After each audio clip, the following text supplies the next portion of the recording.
Welcome to Inspirational Leadership, and this is number 7 as we look at character requirements for leaders. And the number 7 character requirement for leaders is courage. When I think about that, I consider Nehemiah in the Old Testament.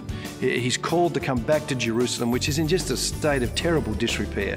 You know that the gates had been burned, the walls had been busted down, the place was open and insecure, and it was just terrible. And Nehemiah comes back and helps the people gather together and build the wall.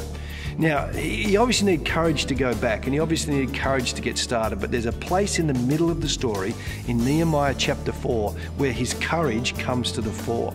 Because those around, Sanballat and Tobiah and others, those around didn't want to see the walls rebuilt, and they started to bring opposition to the people, and the people began to be overcome with fear.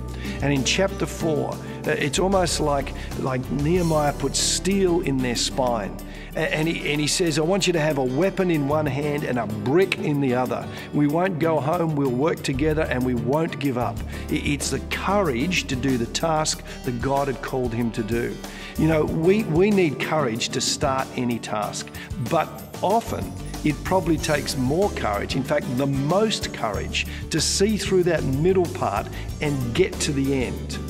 What stops us getting to the end and working our way all the way to the end is, you know, it's our own fear. It's our own fear that we can't do this. It's the voices around us that when we start to stumble, they say, see there, I told you you couldn't do it. And we start to believe that they're right.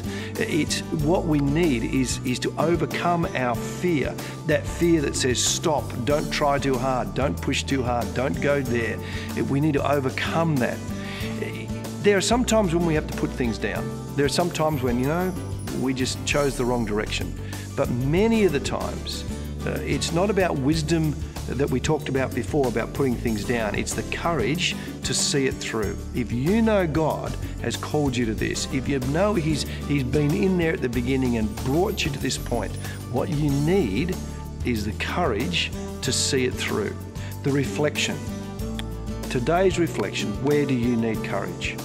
Where are the voices around you, as it were, crushing you and taking away your courage? Pray again that God would give you courage to see right through what He's called you to.